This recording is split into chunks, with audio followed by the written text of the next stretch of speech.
Kata Rasulullah SAW, bagaimana keadaan kalian? Bagaimana pendapat kalian?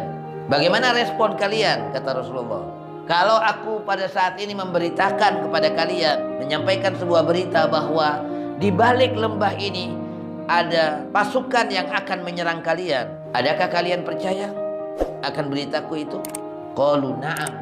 Mereka menjawab, iya ya Rasulullah, kami percaya. Ma jarabna 'alaika kadziban, karena kami nggak pernah mendapati engkau berdusta. Itu perkataan mereka sebelum Rasulullah SAW menyampaikan misinya untuk mengajak mereka kepada Islam. Nabi melakukan sebuah teskis akan kejujuran itu terhadap mereka.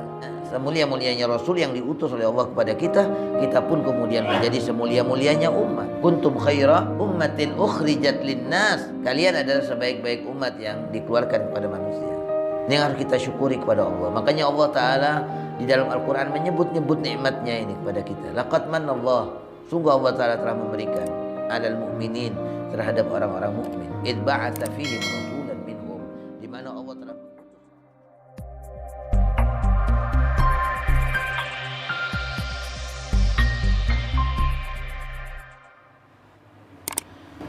A'udzu billahi samil alim minasyaitonir rajim. Bismillahirrahmanirrahim.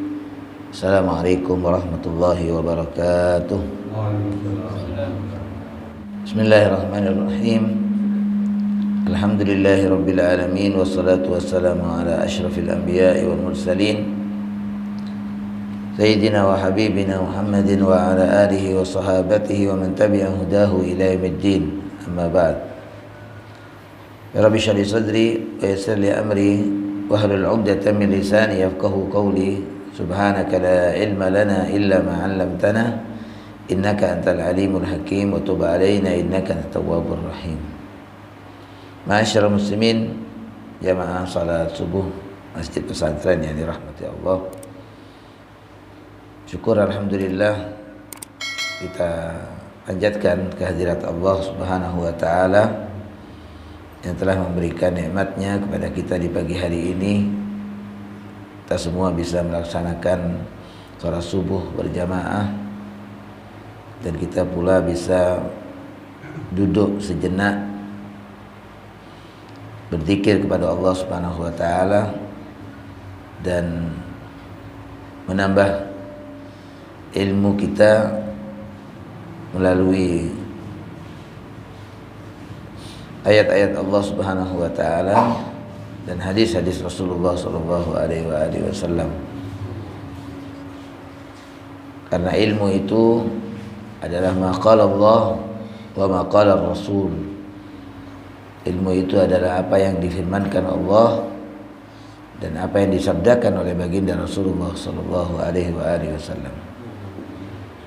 Pada kesempatan ini saya tidak melanjutkan kajian hadis Bukhari seperti biasa. Pada pagi ini saya menyampaikan seputar Rasulullah sallallahu alaihi wasallam di materi khusus edisi Maulid. Kemarin di khutbah Jumat saya menyampaikan tentang tugas-tugas besar para utusan Allah Subhanahu wa taala. Pada pagi ini ahammu sifatir rusul alaihi wassalam, sifat-sifat yang paling utama dari para utusan Allah Subhanahu wa taala. Para rasul adalah merupakan duta-duta besar Allah yang Allah kirim kepada makhluk, pada umat manusia, dalam rangka memberikan petunjuk mereka kepada kebenaran, mengajak mereka kepada kebaikan, memberikan petunjuk kepada manusia adalah merupakan tugas besar, di mana tidak bisa melaksanakan tugas ini kecuali orang-orang yang ada pada mereka sifat-sifat yang mulia, sifat-sifat yang mulia. Dan sebagaimana dijelaskan di dalam definisi tentang Rasul, utusan Allah Subhanahu wa taala, bahwa Rasul itu adalah rajulun, seseorang istafahullah, yang dipilih oleh Allah Subhanahu wa taala. Jadi orang yang ditunjuk oleh Allah untuk membawa risalahnya, untuk membawa misinya, itu adalah merupakan pilihan Allah Subhanahu wa taala. Allahu a'lamu haitsu yaj'alu risalatah. Allah yang tahu kepada siapa Allah menitipkan risalahnya ini. Siapa orang yang ditugas oleh Allah, yang diutus oleh Allah untuk menyampaikan risalahnya. Jadi kenabian itu atau kerasulan itu adalah maqam istifai, derajat yang memang pilihan yang datang dari Allah Subhanahu wa taala, yang tidak bisa diraih oleh seseorang dengan jalan usahanya, tapi Allah Subhanahu wa taala yang langsung memilihnya, karena Allah Subhanahu wa taala yang Maha tahu pada siapa Allah akan titipkan risalahnya ini.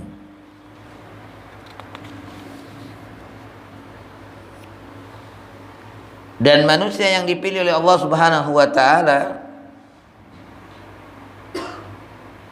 Allah Subhanahu wa taala mengkhususkannya dengan banyak kekhususan. Kekhususan yang utama yang Allah Subhanahu wa taala berikan pada Rasul, kepada utusannya, yaitu Allah khususkan dengan wahyunya. Qul innama ana basyarum mislukum, katakan wahai Nabi Muhammad, aku manusia seperti kalian.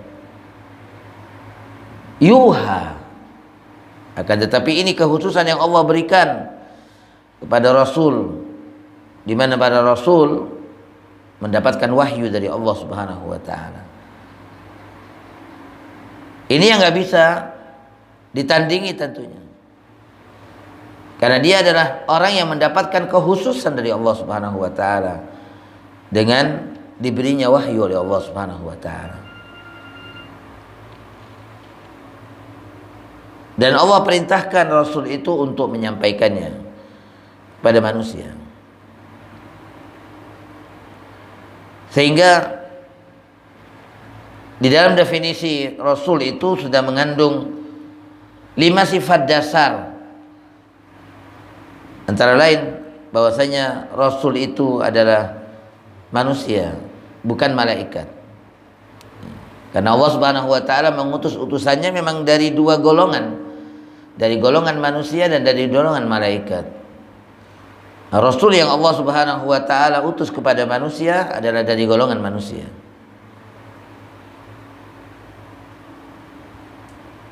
Yang kedua, bahwasanya Rasul itu adalah seorang laki-laki dan tidak ada Rasul yang dari perempuan. Yang ketiga, bahwa risalah itu memang pilihan dari Allah Subhanahu wa taala, bukan sesuatu yang bisa diusahakan oleh manusia. Yang keempat, bahwa Rasul itu seorang yang mendapatkan wahyu. Dan yang kelima, bahwa Rasul itu pasti menyampaikan apa yang diwahyukan oleh Allah Subhanahu wa taala. Nah, adapun sifat-sifat utama yang pasti ada pada setiap Rasul, yang pertama adalah as-sidqu, yaitu kejujuran. Para Rasulullah Subhanahu wa taala adalah orang-orang yang benar, orang-orang yang jujur, karena mereka akan menyampaikan misi yang benar dari Allah Subhanahu wa taala Rabbul Alamin, Al-Haq. Maka para penyampainya tentunya mereka adalah orang-orang yang benar. dalam perkataan mereka, di dalam perbuatan mereka. Dikatakan bahwa Rasulullah SAW itu la yaqulu wa la yaf'alu illa ma'rufa. Beliau tidak berkata dan tidak berbuat kecuali yang baik. Itu sifat yang utama. Allah Subhanahu wa taala berfirman dalam surat Yasin ayat 52, "Hadza ma wa'ada ar-Rahman wa sadaqal mursalun." Inilah apa yang dijanjikan oleh Allah dan sungguh benar para utusan Allah Subhanahu wa taala. Wa sadaqal mursalun. Semua utusan Allah Subhanahu wa taala itu benar apa yang mereka sampaikan.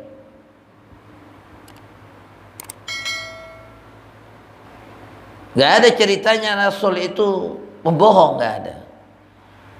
Karena tidak mungkin bisa menyampaikan risalah Allah ini. Mereka adalah para penyampai risalah dari Allah Subhanahu wa taala. Dan mereka adalah orang-orang yang mengajak kepada kebenaran dan petunjuk.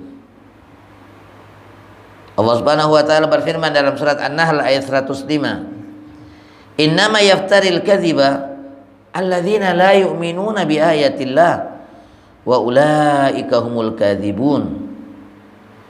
Hingga mustahil bagi seorang nabi itu berbohong. Itu mustahil. Karena hanya saja kata Allah Ta'ala yang membuat dusta adalah orang-orang yang tidak beriman kepada ayat-ayat Allah. Itulah orang-orang yang berbuat dusta. Dan mereka adalah para pembohong. Sedangkan Nabi atau Rasul, dia adalah orang yang membawa hidayah, menunjukkan manusia kepada keimanan. Bagaimana dia akan berbohong? Jadi mustahil atas seorang nabi itu kebohongan.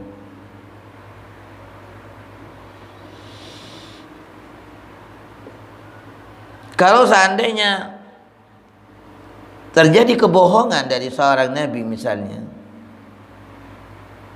maka tentunya akan terjadi keraguan pada diri manusia ini terhadap wahyu yang disampaikannya. Makanya ini sifat yang mustahil, kebohongan itu pada diri seorang nabi. Karena dia akan menyampaikan wahyunya Allah Subhanahu wa taala. Allah berfirman dalam surat Al-Haqqah ayat 44 sampai 47. Apa kata Allah? "Walau taqawwala 'alaina ba'dhal aqawil." Seandainya Rasulullah itu membuat-buat perkataan,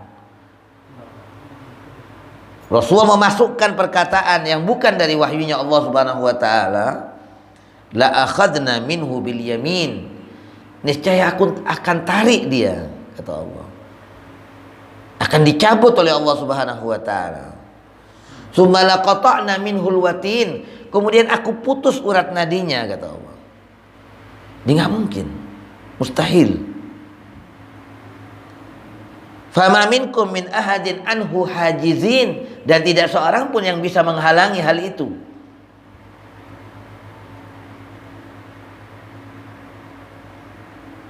Nah, adanya Nabi kita Muhammad sallallahu alaihi wasallam adalah seorang yang ma'rufan, yang dikenal di antara kaumnya dengan kejujuran dan amanah. Semua orang menyaksikannya, dari para pendukungnya sampai pada para musuhnya. Allah Subhanahu wa taala mengatakan dalam Al-Qur'an, "Fa innahum la yukadzibunaka." Sebenarnya wahai Nabi Muhammad, kata Allah taala, mereka itu tidak mendustakan engkau. Karena mereka tahu dari dirimu kebenaran. Mereka menyaksikan kebenaran dari dirimu. Engkau adalah seorang yang jujur. Walakinnadz zalimina biayatillahi yajhadun. Akan tetapi orang-orang yang zalim itu, karena mereka adalah orang-orang yang zalim, mereka adalah orang-orang yang ingkar terhadap ayat-ayat Allah Subhanahu wa taala. Sehingga Allah taala mengatakan, menghibur kepada Nabi Muhammad, bahwa kami mengetahui ya Nabi Muhammad apa yang mereka katakan itu. Tapi pada hakikatnya mereka tidak mendustakan engkau wahai Muhammad. Jadi kalau kita perhatikan, mereka itu tidak mau menerima risalah yang disampaikan oleh Rasulullah SAW, bukan karena Rasulullahnya yang suka berbohong, tidak. Beliau adalah orang yang dikenal orang yang sangat jujur dan sangat amanah. Tetapi memang mereka nggak mau karena kesombongan mereka, karena sikap menentang mereka. Bukan karena yang membawanya tidak benar, bukan. Begitu Allah Subhanahu wa taala katakan, kami mengetahui, kata Allah. Qad na'lam, kami mengetahui bahwa apa yang mereka katakan kepadamu wahai Nabi Muhammad itu menjadikan engkau sedih. Tapi Allah katakan di dalam ayat yang lain, la yahzunka qauluhum. Jangan menjadikan engkau sedih wahai Nabi Muhammad apa yang mereka katakan. Fa innahum la yukadzibunak, sesungguhnya mereka itu tidak mendustakanmu.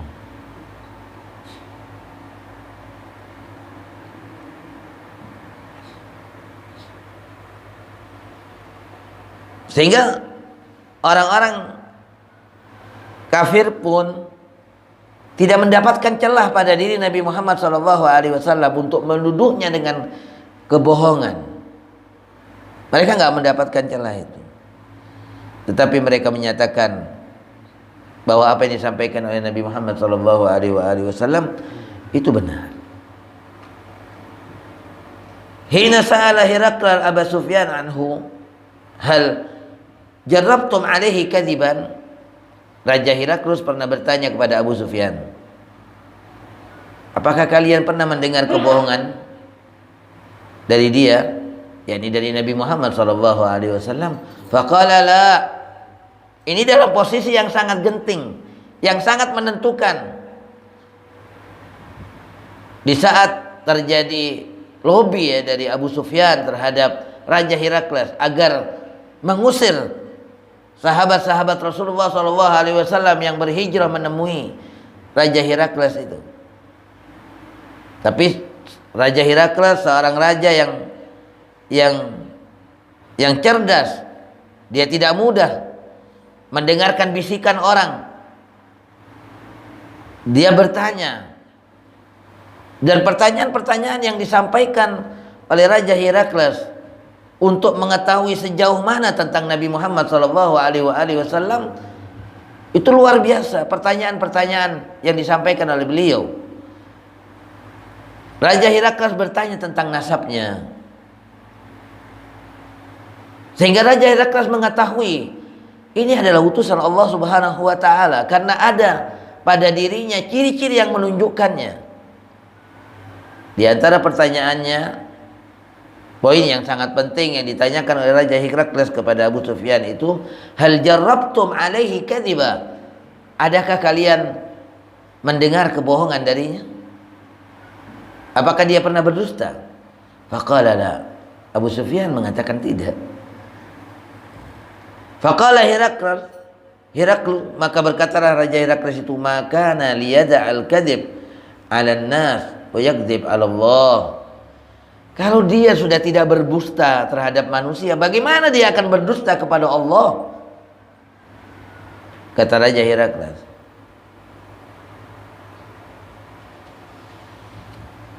Begitu juga di saat Rasulullah SAW berdiri di atas Bukit Safa, di mana Rasulullah memanggil orang-orang Arab pada waktu itu untuk mengajak mereka kepada Islam.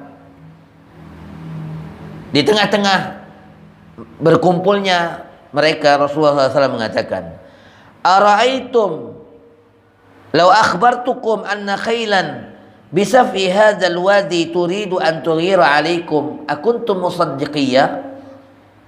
Kata Rasulullah SAW, bagaimana keadaan kalian? Bagaimana pendapat kalian?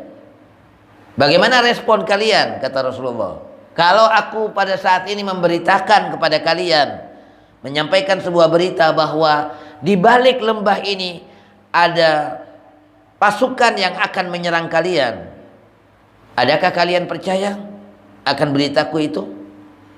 Qalu na'am. Mereka menjawab, iya ya Rasulullah, kami percaya. Kami percaya. Ma jarabna 'alaika kadziban, karena kami nggak pernah mendapati engkau berdusta.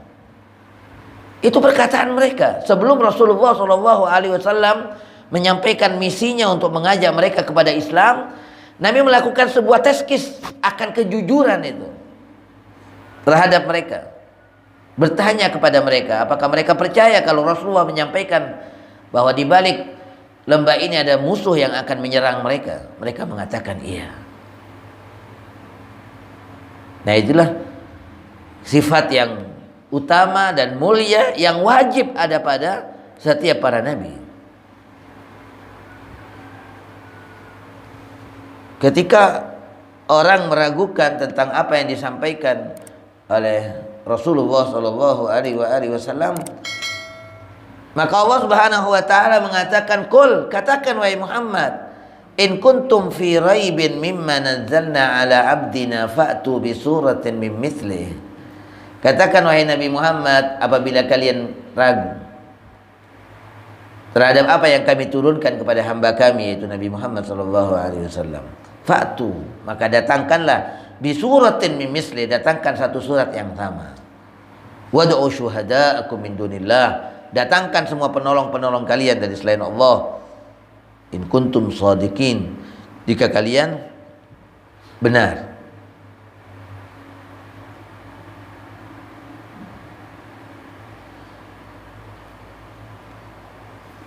Itu yang pertama. Yang kedua, jemaah sekalian yang dirahmati Allah, sifat yang utama bagi seorang rasul adalah al-fatanah, yaitu kecerdasan. Seorang yang memiliki pemahaman yang dalam, yang tampak, memiliki argumentasi yang kuat, idenya tajam. Bukan seorang yang dungu, bukan seorang yang bodoh. Seorang nabi itu bukan seorang yang telat mikir. Bukan. Nabi itu ketika disampaikan kepadanya wahyu Allah Subhanahu wa taala, dia langsung hafal. Sanuqri'uka fala tansa, kata Allah, kami akan membacakan kepadamu wahai Nabi Muhammad, maka engkau tidak akan lupa. Itu Rasulullah SAW. Bukan masih nanya apa ya Allah, bukan.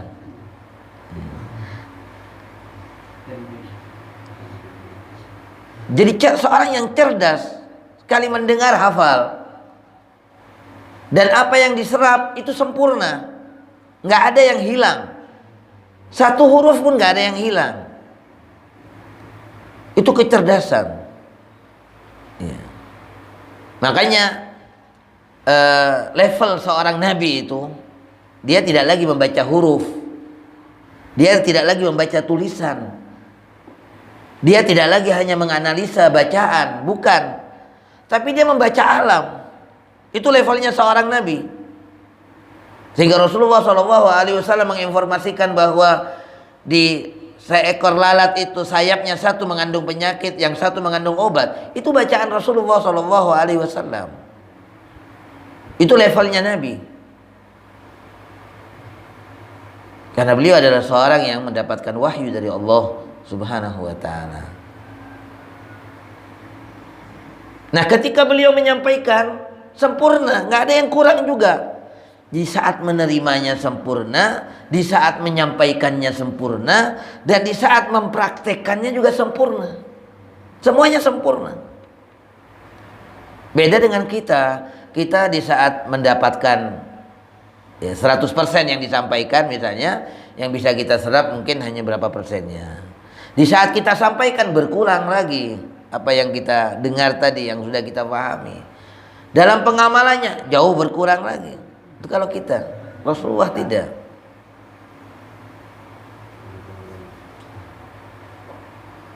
Dia seorang yang cerdas. Karena Rasulullah SAW atau Rasul itu adalah seorang yang akan mendidik umatnya. Dia menghadapi umatnya, di mana di antara umatnya ada yang macam-macam keadaan umat itu. Ada yang bisa menerima langsung, ada yang masih ragu. Nah, mereka-mereka yang dihadapi oleh Rasulullah SAW yang masih ragu, Bagaimana Rasulullah bisa menyampaikan argumentasi itu sehingga dapat diterima oleh mereka? Ada yang menentang. Bagaimana Rasulullah menghadapi mereka? Dan Allah Subhanahu wa taala menyifati para pengikut Rasulullah sallallahu alaihi wasallam saja.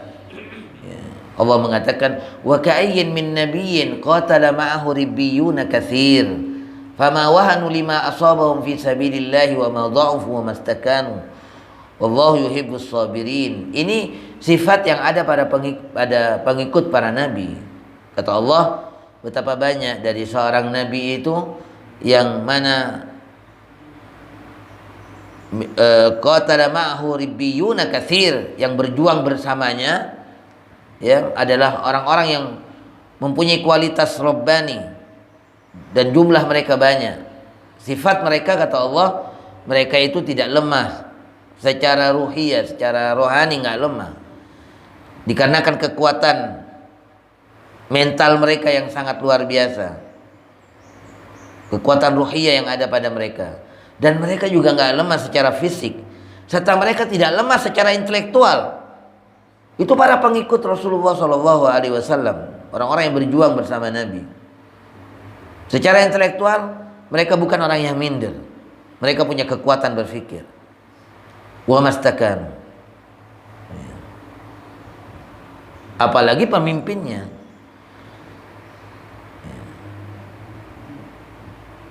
Dia akan menegakkan bukti-bukti atas kebenaran apa yang dia bawa.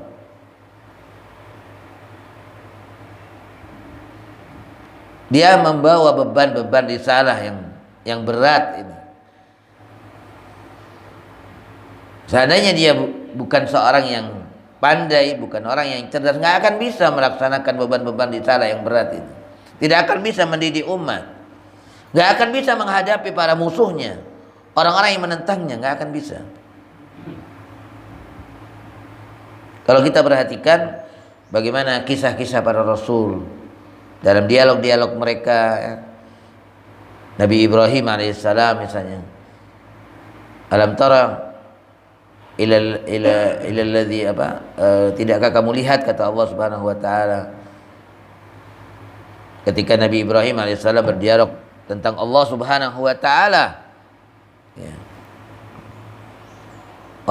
Seorang raja yang diberikan kekuasaan oleh Allah, yang menentang, yang meragukan Allah. Luar biasa Nabi Ibrahim alaihissalam menyampaikan argumentasinya di hadapan raja itu. Nabi Ibrahim mengatakan, Rabbiyalladzi yuhyi wa yumiit, Allah Tuhanku yang menghidupkan dan yang mematikan.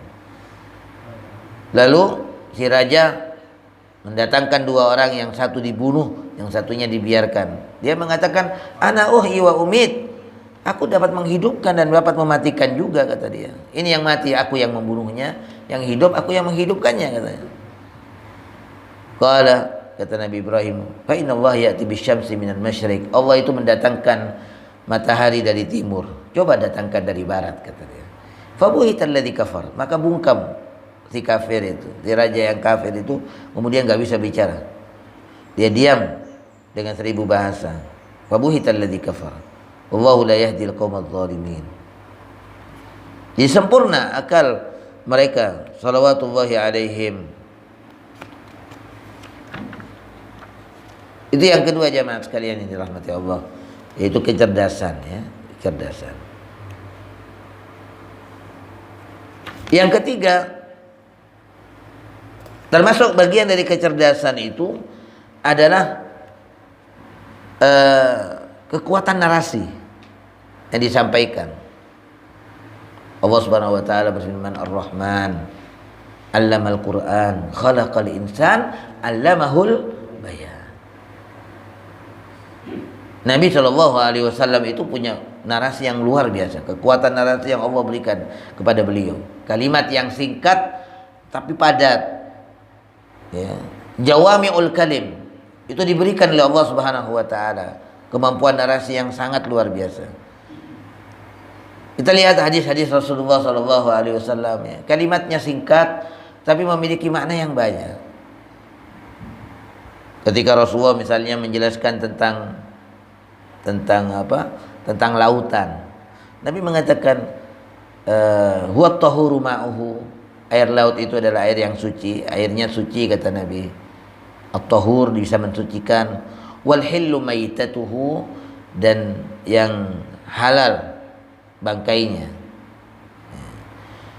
Dari kalimat ini luar biasa banyak sekali yang bisa digali dari hukum-hukum. Dari kalimat yang singkat, padat. Al-hillu at-tahuru ma'uhu wal hillu maitatuhu. Innamal a'malu binniyat. Wah, itu masuk dalam semua bidang ilmu. Apa yang disabdakan oleh Rasulullah SAW bahwa amal itu hendaknya disertai dengan niat. Wa innamal likulli imri'in ma nawa, dan setiap orang memperoleh apa yang dia niatkan. Semua bidang ilmu, semua bab-bab dalam bidang ilmu itu ada di dalamnya hadis ini.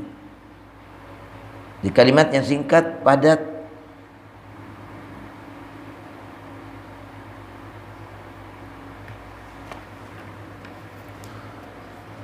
Itu yang biasa kita dengar tabligh. Di antara sifat Nabi itu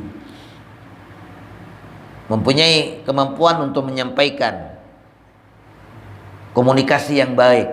Rasulullah seorang komunikator yang sangat baik. Beliau bisa berkomunikasi dengan orang tua. Beliau bisa berkomunikasi dengan para pemuda. Beliau bisa berkomunikasi dengan perempuan.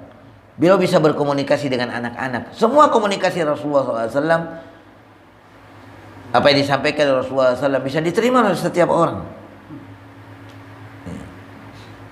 Karena beliau adalah seorang komunikator yang baik.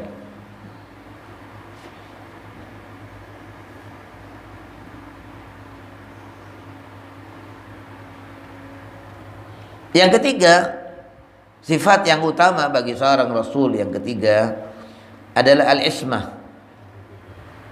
Al-ismah yakni penjagaan Allah Subhanahu wa taala. Maksum adalah seorang yang mendapatkan penjagaan dari Allah Subhanahu wa taala. Dijaga oleh Allah Subhanahu wa taala dari kemaksiatan, dari berbuat maksiat, dari dosa. Kenapa? Karena mereka akan menjadi uswah yang baik bagi manusia. Mereka tidak meninggalkan yang wajib, mereka tidak melakukan yang haram. Bahkan mereka tidak melakukan sesuatu yang bertentangan dengan akhlak-akhlak, dengan norma-norma yang mulia. Itu maknanya al-ismah.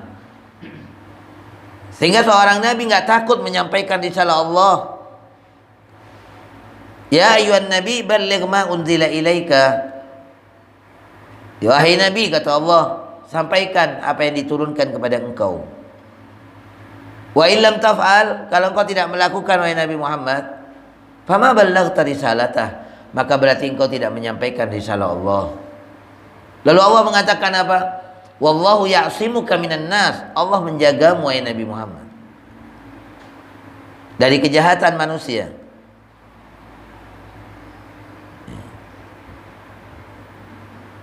Nabi nggak takut menyampaikan kebenaran, itu nggak takut. Dan Rasulullah SAW menyampaikan juga kepada kita sekalian, qulil haqqa walau kana murra. Sampaikan yang benar itu, kata Rasulullah, walaupun pahit. Al-ismah, kemaksuman itu.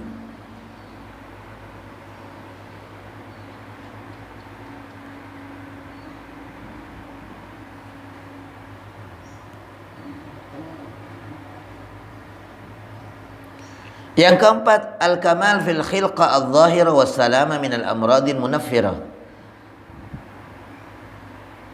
Sempurna di dalam penciptaannya, dalam bentuknya secara lahiriah,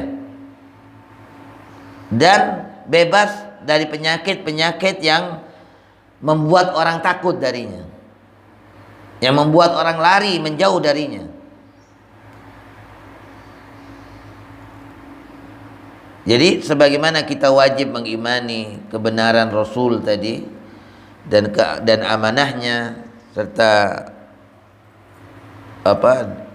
dalam kecerdasannya dan kemaksumannya, kita juga harus wajib mengimani akan kesempurnaan mereka secara fisik.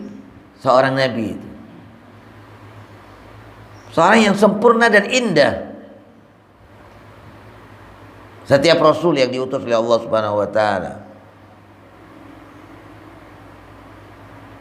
Sampai seorang penyair mengatakan, "Khuliqta mubarra'an min kulli aibin." Wahai Muhammad, engkau dicipta dalam keadaan mubarra'an, benar-benar terbebas, min kulli aibin, dari segala celah. Enggak ada celah sedikit aja pada fisik Nabi, itu enggak ada. Ka'annama khuliqta kama tasha'u, seakan-akan, kata penyair itu, ka'annama, seakan-akan wahai Nabi Muhammad, khuliqta kama tasha'u, engkau dicipta sebagaimana mau kamu sendiri, sebagaimana keinginanmu sendiri.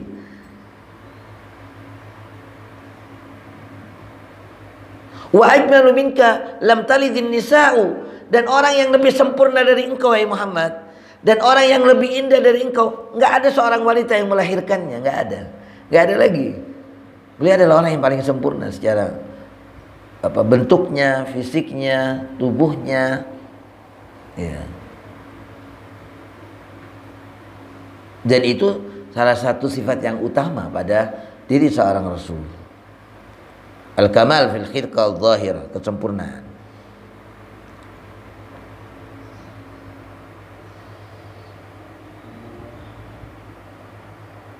Sehingga seorang nabi itu nggak akan sakit dengan sakit yang membuat orang lari. Nggak ada. Nggak ada nabi yang kena corona, itu nggak ada. Nggak ada.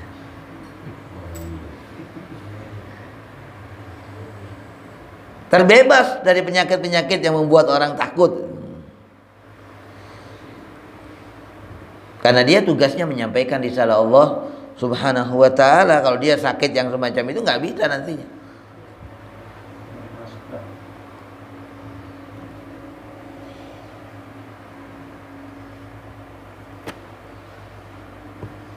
Nah, adapun penyakit-penyakit yang biasa, yang ringan seperti pusing, iya, panas, iya. Ya. Tapi yang menjadikan orang kemudian takut lari darinya itu nggak terjadi. Yang membuat kemudian Nabi itu nggak bisa melaksanakan risalahnya. Nah, itu yang keempat, ya. Yang kelima, makarimul akhlak. Makarimul akhlak. Apa artinya makarimul akhlak? Kesempurnaan akhlak atau akhlak yang mulia. Jangan salah ya, karena ada orang yang ketika mendengar kata makarimul akhlak itu, ini kok ada makarnya katanya.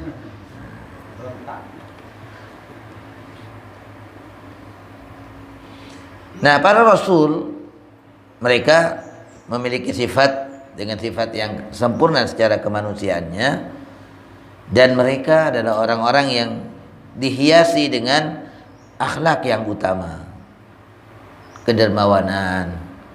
Nabi seorang yang dermawan. Bahkan Nabi itu kalau memberi sesuatu benar-benar tampak pada diri beliau bahwa beliau adalah orang yang nggak takut miskin, sehingga pemberian yang diberikan oleh Rasulullah itu luar biasa.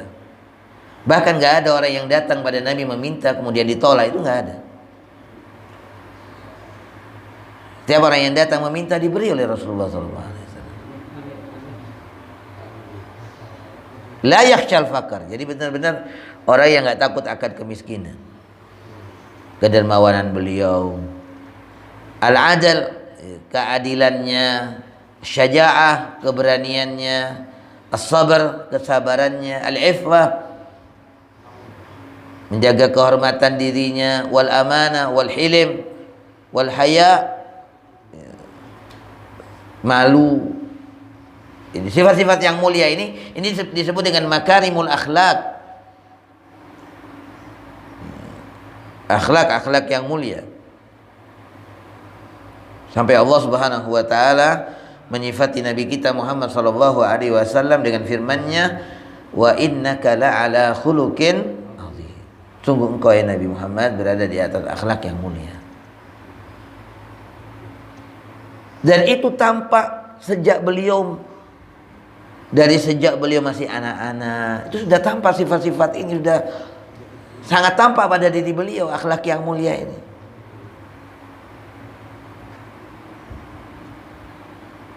Sampai ketika Halimah Sa'diyah, ibu susuan Nabi, seorang ibu yang menyusui Nabi Muhammad SAW. Kan Halimah banyak menyusui anak-anak, ya, pada waktu itu. Nabi itu ketika menyusu dengan Sayyidah Halimah, beliau nggak mau menyusu dari yang sebelah kirinya. Selalu beliau maunya yang sebelah kanan. Sehingga dikatakan bahwa Rasulullah SAW itu seorang yang yuhibbut tayamun, yang senang mengutamakan yang kanan beliau. Dalam segala hal yang baik, beliau mengutamakan yang kanan. Menggunakan sandal dari yang kanan, melepasnya dari yang kiri. Kalau menggunakannya dari yang kanan, baru yang kiri. Menyisir rambutnya juga begitu. Mengenakan bajunya juga demikian.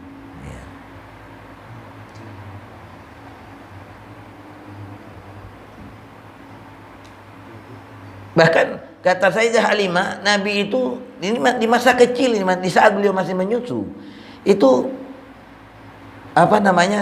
dia setelah menyusu dia kemudian menoleh ke belakang kepada bayi-bayi yang lain yang belum disusui itu. Artinya seakan-akan sudah, silakan, saya cukup, seakan-akan seandainya dia berbicara mengatakan ini yang cukup, biarkan yang lain dulu. Begitu akhlak Nabi Muhammad SAW sudah tampak. Kemuliaan akhlak pada diri Rasulullah SAW.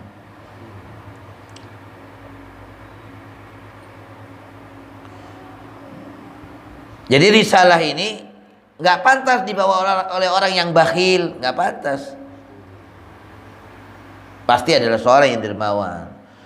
Begitu juga nggak pantas dibawa oleh seorang yang pengecut, nggak pantas.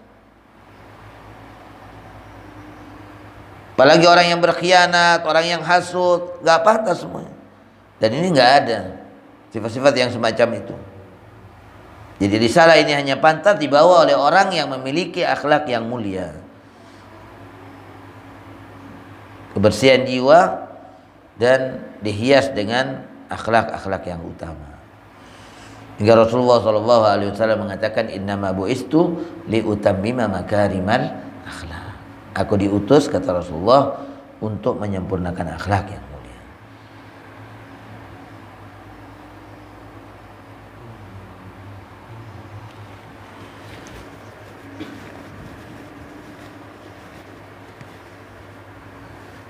Nah, apa maksud dan tujuan Allah Subhanahu wa taala dengan menghias para rasulnya itu dengan sifat-sifat yang mulia ini, agar kemudian dapat menjadi teladan bagi mereka. Itu tujuannya.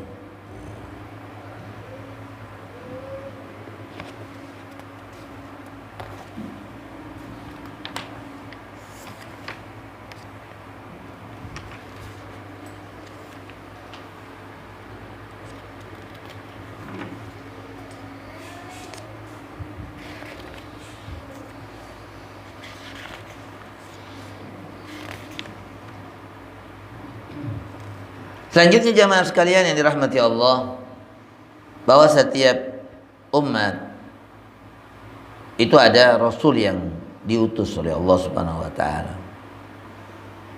Jadi setiap umat ada rasul, dan ini merupakan rahmat Allah Subhanahu wa taala kepada hambanya, di mana Allah taala tidak meninggalkan satu umat ya tanpa adanya rasul yang Allah utus kepada mereka. Dan alhamdulillah kita bersyukur kepada Allah Subhanahu wa taala, kita ini menjadi umat yang diutus oleh Allah kepada kita sebaik-baik rasul. Ini kita bersyukur kepada Allah Subhanahu wa taala. Nabi Musa ingin menjadi umatnya Rasulullah SAW. Nabi Musa, seorang nabi yang termasuk ulul azmi, dia ingin menjadi umatnya Nabi Muhammad. Kita bersyukur kepada Allah dijadikan oleh Allah Subhanahu wa taala dari umatnya Nabi Muhammad SAW. Al-Imam Busairi mengatakan bi akramir rusli kunna akramal umam. Dengan semulia-mulianya Rasul itu, dengan sebab semulia-mulianya Rasul yang diutus oleh Allah kepada kita, kita pun kemudian menjadi semulia-mulianya umat. Ya. Kuntum khaira ummatin ukhrijat linnas. Kalian adalah sebaik-baik umat yang dikeluarkan kepada manusia. Ini yang harus kita syukuri kepada Allah. Makanya Allah Ta'ala di dalam Al-Quran menyebut-nyebut nikmatnya ini kepada kita. Laqad manallah, sungguh Allah Ta'ala telah memberikan alal mu'minin, terhadap orang-orang mukmin. Id ba'atsa fihim rasulan minhum, di mana Allah telah mengutus seorang rasul dari mereka. Ila akhir ayat. Allah sebut ini nikmat agar kita enggak lupa, ya, agar kita ingat terus nikmat Allah Subhanahu wa taala. Allah mengatakan wa in min ummatin illa khala fiha nadhir. Tidak ada satu umat kecuali di dalamnya ada seorang pemberi peringatan. Walaqad ba'atsna fi kulli ummatin rasulan wa rusulan qad qasasnahum alaika min qablu wa rusulan lam naqsushum alaik. Adapun jumlah rasul-rasul yang Allah utus, ya, kepada semua umat, enggak ada yang tahu jumlahnya, ya, kecuali Allah Subhanahu wa taala yang mengetahui. Allah menceritakan di dalam Al-Quran kepada kita tentang Rasul itu hanya sebagiannya, tapi banyak yang tidak diceritakan oleh Allah. Allah katakan di dalam ayat tadi, dalam surat An-Nisa ayat 164, dan itu Rasul-Rasul, kata Allah, telah kami ceritakan kepada engkau wahai Nabi Muhammad. Dan ada lagi Rasul-Rasul yang kami enggak menceritakannya. Jadi ada Rasul-Rasul yang belum diceritakan oleh Allah di dalam Al-Quran kepada kita. Yang diceritakan kepada kita di dalam Al-Quran, dan Allah sebut di dalam Al-Quran itu 25 Rasul. Dari Adam, Sayyidina Adam, Abul Bashar, dan Nabi Nuh, terus sampai Nabi Idris, sampai Nabi kita Muhammad sallallahu alaihi wasallam. Dan di antara para Rasul yang 25 itu ada yang disebut dengan Ulul Azam. Al-Azam artinya al-quwa fid din wal imama fis sabr wat taqwa. Kekuatan dan kepemimpinan, ya, di dalam kesabaran dan ketakwaan. Itu maknanya al-azam. Allah katakan wa in tasbiru wa tattaqu fa inna dzalika min azmil umur. Jika kalian bersabar dan bertakwa, maka itu adalah bagian dari perkara yang mengandung al-azam. Jadi al-azam itu adalah kepemimpinan, kekuatan dan kepemimpinan di dalam kesabaran dan ketakwaan. Nah, nabi-nabi atau rasul yang tergolong ulul azmi ada 5. Itu yang pertama dan yang terutama adalah Nabi kita Muhammad sallallahu alaihi wasallam. Yang kedua adalah Nabi Ibrahim, dan yang keempat adalah Nabi Musa. Nabi Muhammad, ya, Nabi Ibrahim yang kedua, yang ketiga Nabi Nuh, ya, kemudian Nabi Musa alaihissalam dan Nabi Isa, ya, Nabi Isa alaihissalam.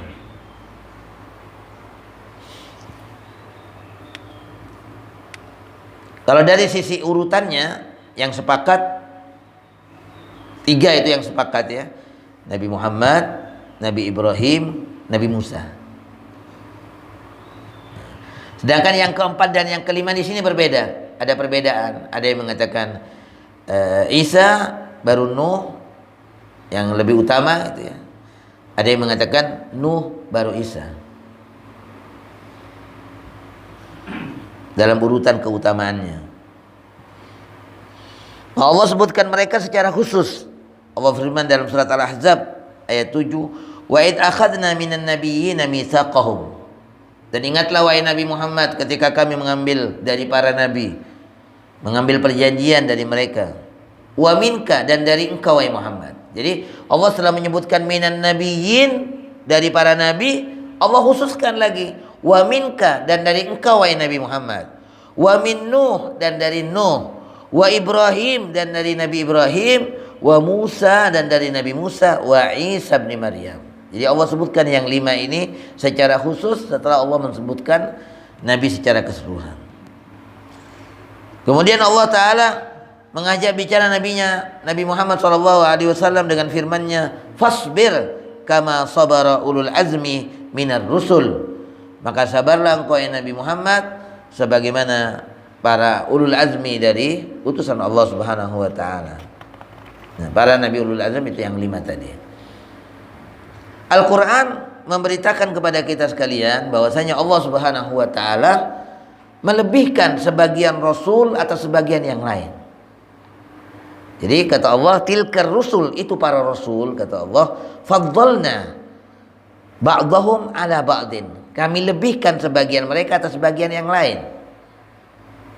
Mereka semua adalah para utusan Allah yang harus kita imani, dan tidak boleh kita membedakan keimanan kita atas satu rasul dari rasul yang lain. Tidak boleh. Kita nggak boleh membeda-bedakan. La nufarriqu baina ahadin min rusuli. Kita nggak boleh membedakan. Oh, saya hanya mau beriman kepada fulan, kepada rasul Nabi Musa, Nabi Isa, yang lainnya enggak, misalnya. Nggak boleh. Ditolak keimanan kita. Karena akidah itu adalah merupakan satu kesatuan yang nggak bisa dipisah-pisah. Orang hanya mau beriman kepada Allah, nggak mau beriman sama Rasul, ditolak. Atau dari bagian-bagian keimanan tadi dia masih memisah-misah, ditolak. Dia hanya mau beriman dengan dari 25 Rasul, misalnya dia hanya mau mengimani yang 10 saja, yang lainnya enggak, ditolak, nggak sah imannya. Akidah itu adalah kullun la yatajazza, adalah satu kesatuan yang nggak bisa dipisah. Namun di antara para Rasul itu derajatnya di sisi Allah Subhanahu wa taala ada yang dilebihkan oleh Allah Subhanahu wa taala. Itulah kata Allah tadi, tilkar rusul, itu para rasul, faddalna ba'dahum ala ba'd. Dan yang memilih siapa? Keutamaan tadi Allah Subhanahu wa taala. Allah yang memberikan keutamaannya, memberikan keistimewaannya.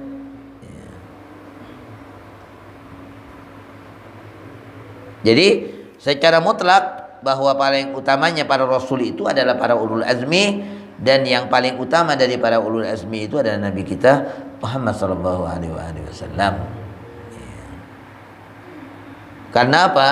Karena semua apa yang ada pada rasul yang dahulu itu, serta yang ada pada risalah mereka dari keistimewaan serta akhlak yang mulia dan kesempurnaan, itu semuanya ada pada Rasulullah SAW. Allah mengatakan tentang Nabi Ibrahim, inna Ibrahim kana ummatan. Coba kita perhatikan, Nabi Ibrahim seorang diri itu, Allah katakan dia adalah seorang umat. Nah, kenapa dikatakan seorang umat Nabi Ibrahim?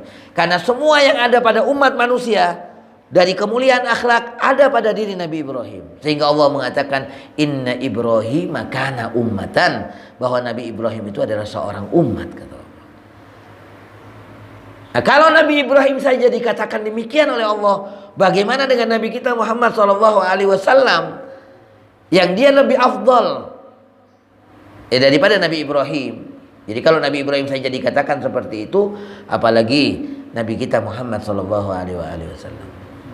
Di kualitasnya Nabi Ibrahim itu luar biasa. Walaupun seorang diri, kata Allah, dia adalah seorang umat. Inna Ibrahim kana ummatan.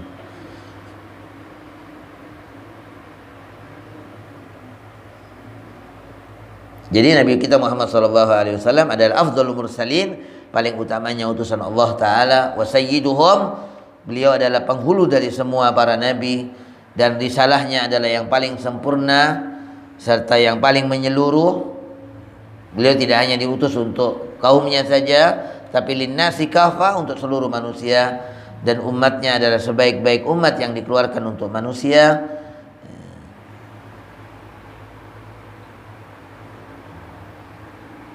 Wa dinuhu wad-din alladzi irtadahu Allahu li'ibadihi ila an taquma as-saa'ah. Dan agama yang dibawa oleh Nabi kita Muhammad sallallahu alaihi wasallam ini terus akan berlangsung ya sampai hari kiamat. Akan eksis terus. Allah Taala berfirman, "Wallazi arsala rasulahu bil huda wa dinil haq liyudhhirahu 'ala ad-dini kullih." Dialah Allah Taala yang mengutus rasulnya dengan petunjuk dan agama yang benar untuk dimenangkan, kata Allah ya. Liyudhhirahu 'ala ad-dini kullih, untuk dimenangkan atas semua agama yang lain. Walau karihal kafirun. Ya, walaupun orang-orang kafir itu nggak mau, Allah Ta'ala akan memenangkan agama ini. Liyudhhirahu 'ala ad-dini kullih. Kata seorang ulama, inna dhuhura hadzal din bahwa eksisnya agama ini, ya, eksisnya sebuah agama itu adalah biduhuri ummatihi, dengan eksisnya umatnya. Jadi etalase yang dari sebuah agama itu adalah umatnya. Bagaimana umatnya? Eksis atau tidak umatnya? Kalau umatnya eksis, maka agamanya akan eksis. Lalu kemudian dia mengatakan wa inna zuhura ummatihi, dan eksisnya suatu umat itu adalah biduhuri rijaliha, dengan eksisnya para tokohnya, para kadernya, para pemimpinnya. Nah, etalase dari sebuah umat adalah para pemimpinnya, para kadernya, para aktivisnya. Jadi kalau ingin membaca, melihat suatu umat itu, lihat bagaimana aktivisnya, eksis atau tidak, tokohnya, pemimpinnya. Wa inna zuhura rijalihi, dan bahwasanya eksistensi para rijalnya, para tokohnya, para aktivisnya dari satu umat itu adalah dengan apa kita melihatnya? Bizuhuri aqidatihim wasulukihim, yaitu dengan eksisnya akidah mereka dan akhlak mereka. Jadi eksistensi dari para rijal dari suatu umat itu adalah dilihat dari eksisnya akhlak mereka dan akidah mereka. Demikian Allah mengatakan tadi, huwallazi arsala rasulahu bil huda wa dinil haq. Dialah Allah yang mengutus rasulnya dengan agama dan petunjuk yang benar. Ya, dengan apa? Dengan petunjuk dan agama yang benar. Liyudhhirahu 'ala dini kullihi walau karihal kafirun. Jadi, ikhwah fillah rahimakumullah, memang tugas yang besar dalam agama ini selain kita mempelajarinya, mengamalkannya, mendakwahkannya, yaitu adalah memenangkannya. Ya, mengeksiskannya dan mengataskannya. Itu merupakan tugas utama kita. Wallahu a'lam bishawab. Insyaallah masih kita akan lanjutkan edisi Rasul ini, edisi tentang seputar Nabi Muhammad sallallahu alaihi wasallam. Mudah-mudahan Allah Subhanahu wa taala memberikan taufik dan hidayahnya kepada hati kita semua dan membimbing kita pada apa yang Allah ridhai, dan Allah berikan kepada kita kecintaan kepada Allah dan kepada Rasulullah sallallahu alaihi wasallam dan kepada semua amal yang Allah ridhai. Amin ya rabbal alamin. Assalamualaikum warahmatullahi wabarakatuh.